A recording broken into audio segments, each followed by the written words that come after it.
Welcome back, Centennial Customs. We're back on the 54 Envoy body swap.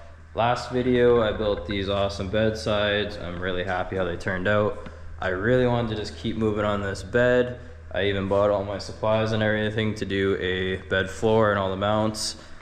But of course I was trying to be prepared, but not prepared enough. I'm out of welding gas.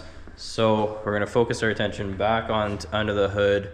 I think 2 videos ago now, you would have saw me make the fuse block location and, you know, overflow and everything, and kind of figure out some stuff for the cold air intake and whatever. I got all those parts in, so I want to start moving on that in case I have to return something or whatever. And plus I'm out of welding gas, and this is not going to be anything structural, so I still could tack some things together. So let's get right into the video. Let's start working on this intake, and let's make some shit happen here. Okay, like I said I was going to, I ordered this cold air intake, just an Amazon special. It's the Fit 2006 Silverado, Sierra, whatever you want to call it. If you didn't watch that video, I took this off my C10 to kind of mock it up, so I kind of know what I'm doing here. I'm gonna have to trim it pretty good, but the idea is it's gonna sit in this coupler right after the mass airflow sensor, and that right angle, maybe not the right angle, but that 45 should make the air filter come in behind the headlight here. So I have to trim this up, and that is what I'm doing now. I'll take my measurements and get this all cut up to where I want it.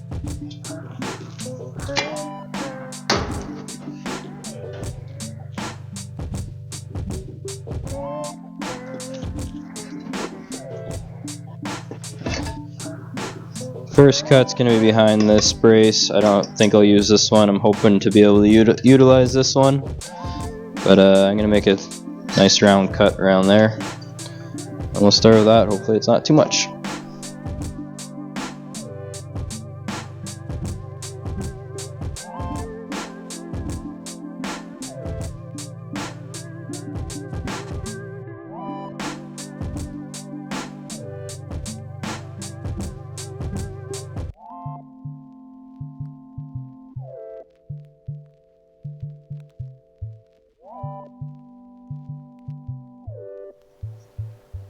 Okay, I don't know if I'm just making this more simpler than I planned out. I have my whatever 45-degree pipe in there. I kind of have it in backwards. This is the way I cut it, and this is the factory side. It just ends up fitting better that way. So I'm going to cut this significantly shorter, probably, I don't know, 3 or 4 inches out of it.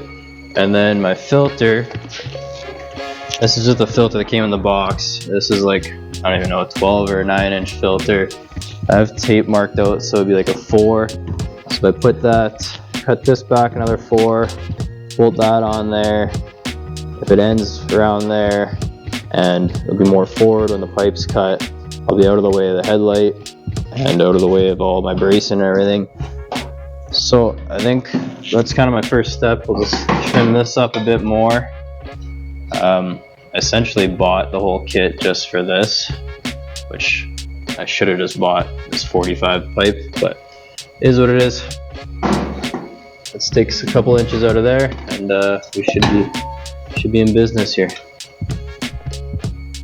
Okay, because I got 2 of these filters now that are basically going to be useless for me because they're too long for this one and the one I bought for my C10 previously.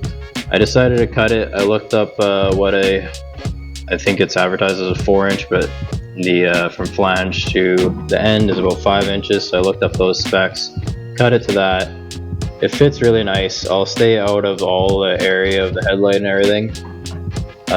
It's really simple. Just a coupler, some clamps to that nice little 40 gets me in here. I'm still gonna get lots of cold air from, not from the rad hose, but from the grill. So I'm really happy with that. I do want to build some type of airbox to keep the elements out of here, because my front tire will just constantly spray this up with whatever I'm driving through. So I gotta find some way to mount it, which I might go off this rod just looking at it here, and then keep it nice and sturdy, and then we can build a little box around it and hopefully not get too close to the tire.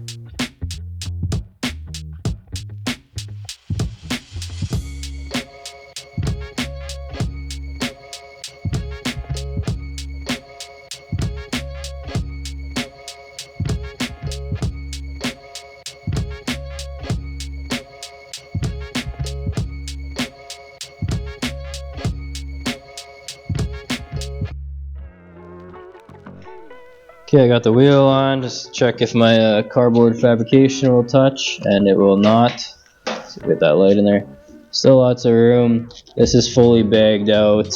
I'm really not worried about it hitting when it's aired up and turning radius and stuff. You could see still clears lots, and that's fully bagged. So when this thing's up, whatever, 4 or 5 inches to drive, still have lots of room. So take my sweet cardboard and tape arts and crafts, and let's make some stuff out of metal. Okay, you can see I got my sweet template here out of some chicken fingers and Diet Coke box.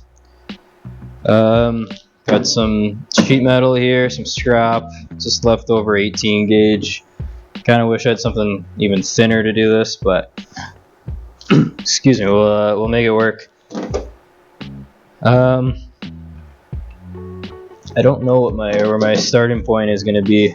I think I just kind of got to trace some of this stuff out. I want to try to make it all out of the least amount of pieces. I'm not going to say I'm going to make it all out of one piece, because that's just not going to happen. There's going to be some welding and whatnot, and I should actually make it so there's almost like a door, so you get in there and change the filter if I have to, or clean it. But whatever, we'll figure it out as we go.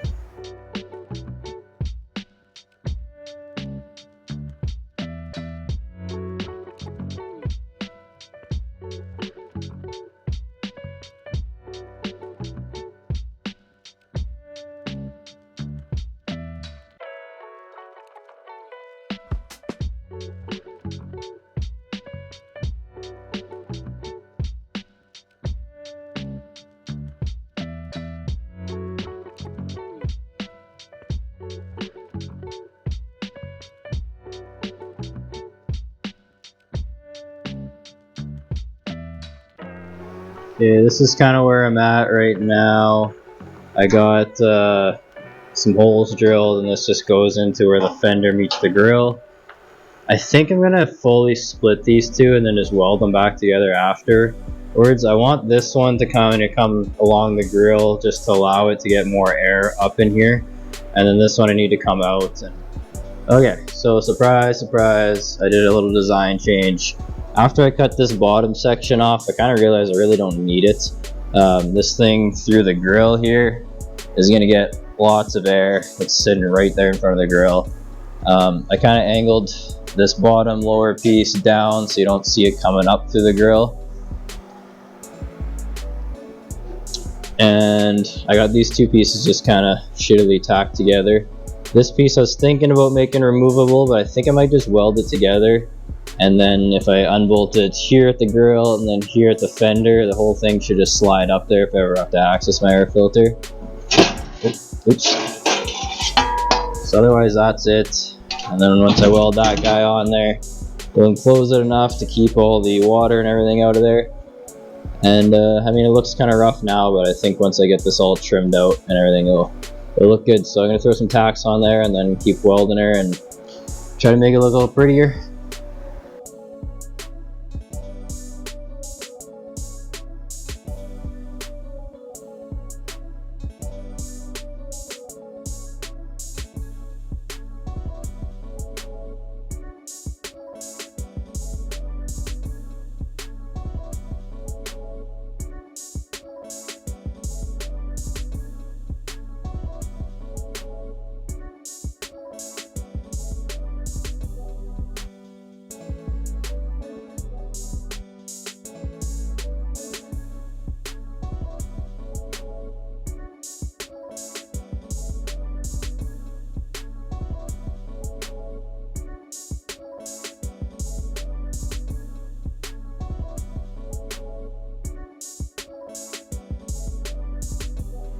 Okay, we got the finished product here. I didn't go nuts metal finishing it or making it look super pretty.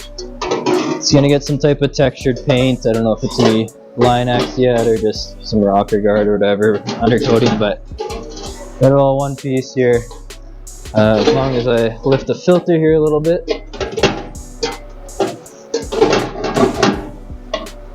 That's still a little warm. Come on.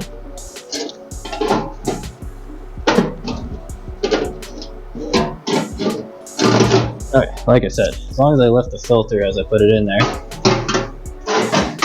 And then I built this little tab, hopefully you can see off of it, and put a rib nut.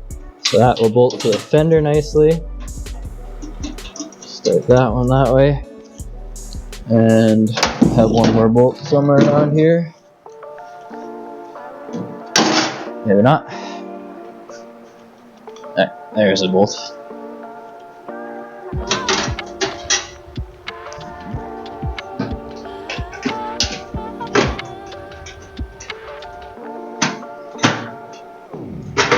That's going to bolt into the grill.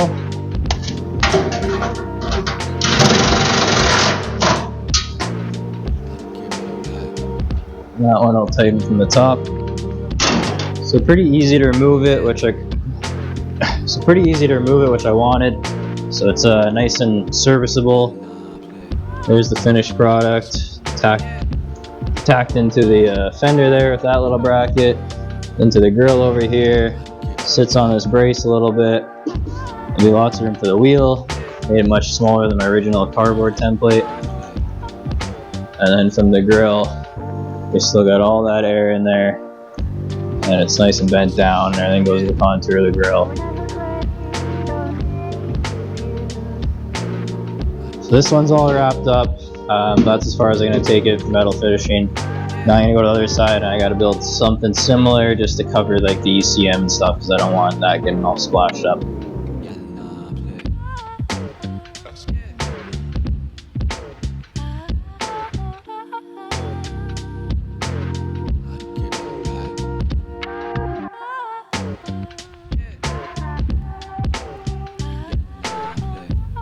Okay, we got this side wrapped up. Pretty similar idea, a little tab off to that fender hole that was there, to the grill there.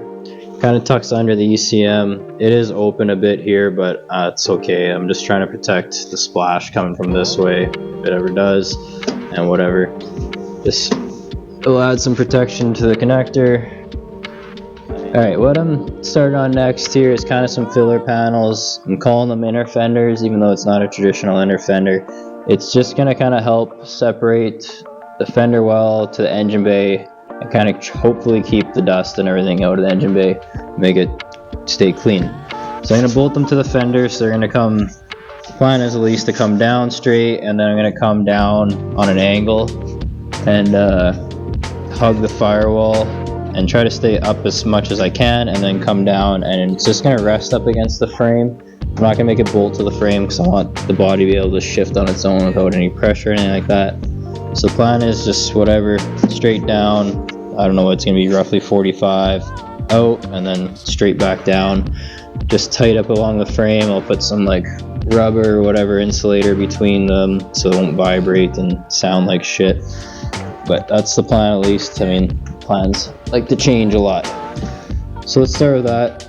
I gotta do, I guess, both sides behind the strut tower, and then a smaller one in front of the strut tower. And I have some dimple dies on order, but they are not here yet, so I'll put some nice speed holes in there and make it look all pretty, but I don't know if I'll get to that at this point, because those are still a week or two away. But let's get some cardboard and do some cardboard fabrication, and we'll mimic these up here.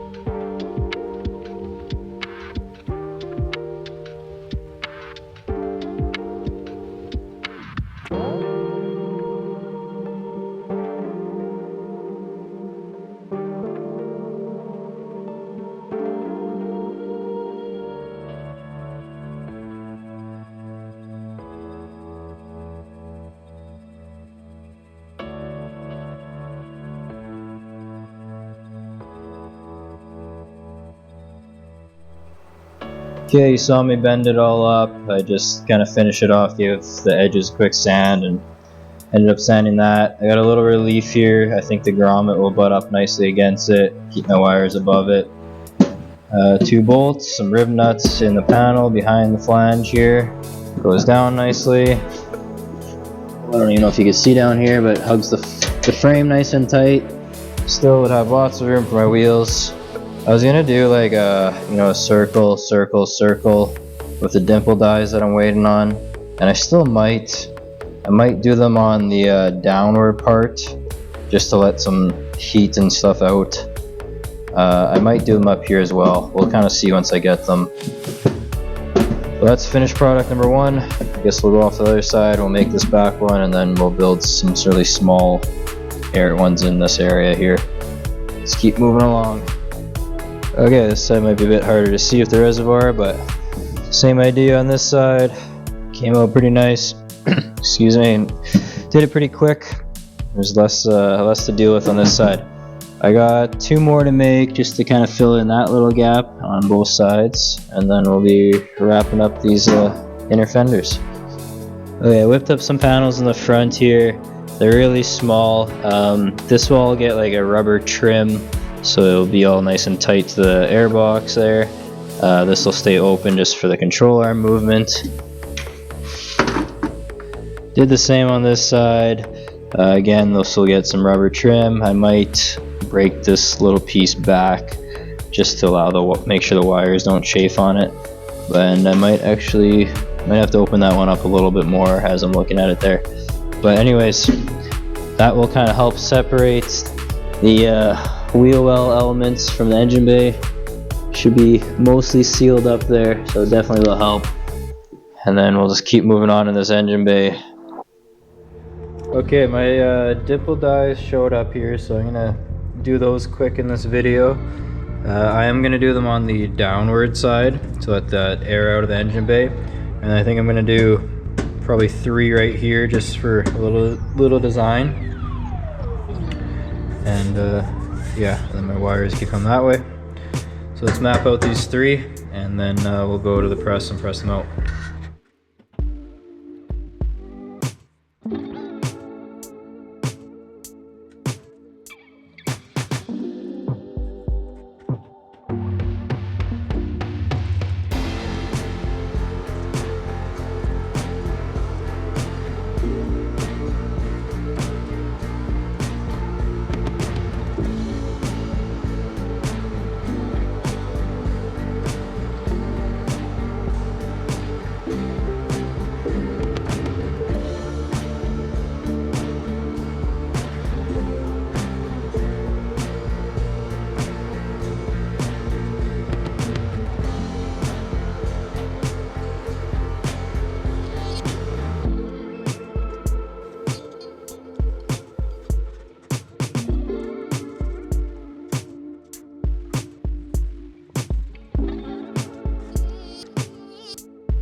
Okay, I had some knockouts, so I made these holes a lot bigger or whatever instead of using a hole saw.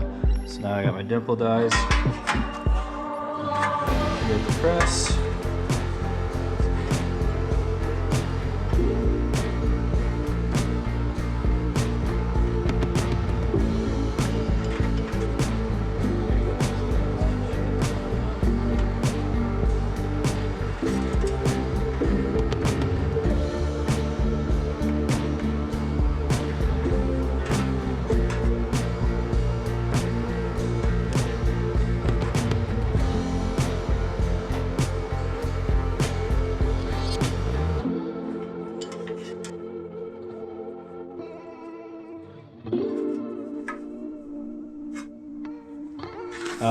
You know what, I just did these ones backwards.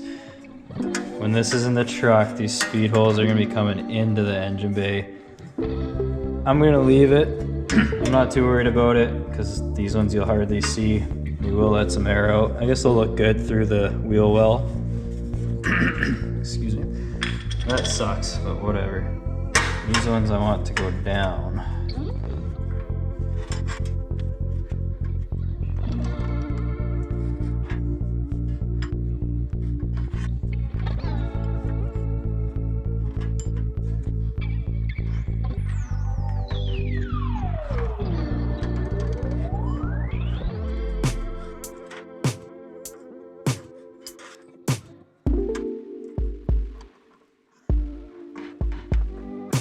Alright,